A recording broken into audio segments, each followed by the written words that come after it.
Hello மக்களே, அஸ்ஸலாமு அலைக்கும். Welcome to Sanju's kitchen. உங்கள் வீட்டு சமையலில் இன்றைக்கி நம்ம மலேசியன் வடா அண்ட் சிக்கன் கறி தான் பார்க்க போகிறோம். இது என் ஹஸ்பண்ட் ஊரான ஐயம்பட்டியோட ஃபேமஸான ரெசிபி. செம்ம டேஸ்ட்டாக இருக்கும். என் மாமியார் சொல்லி கொடுத்தாங்க, உங்கள் கூட ஷேர் பண்ணுறேன்.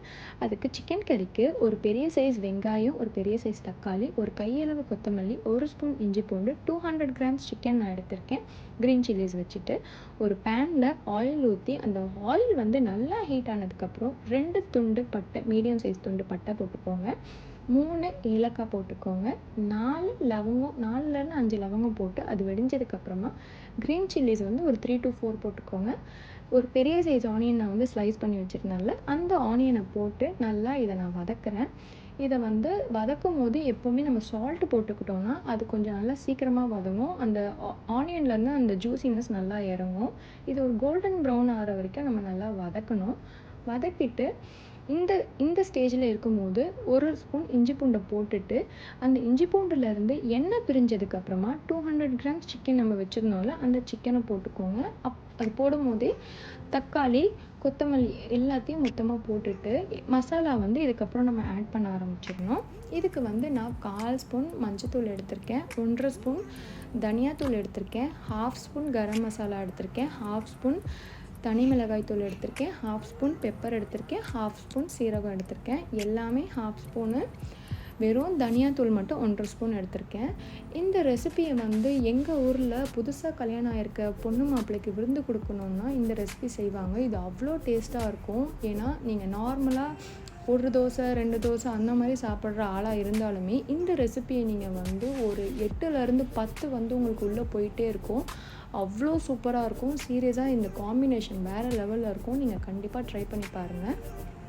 ஸோ இதை வந்து நம்ம ஒரு 3 மினிட்ஸ் வந்து அப்படியே நல்லா இதை குக் பண்ணணும். குக் பண்ணதுக்கப்புறமா நம்ம வந்து தேங்காய் பால் வந்து இதுக்கு நான் 1/2 கப்பு தேங்காய் பால் எடுத்திருக்கேன். அது திக்காகவும் எடுக்கல, ரொம்ப தண்ணியாகவும் எடுக்கல. அதை ஊற்றிட்டு நல்லா ஒரு 10 மினிட்ஸ் ஸ்லோ குக் பண்ணுங்கள். ஏன்னா மீட்டை வந்து நம்ம எப்போவுமே ஸ்லோ குக் பண்ணால் தான் அதோட டேஸ்ட் வந்து வேறு லெவலாக இருக்கும்.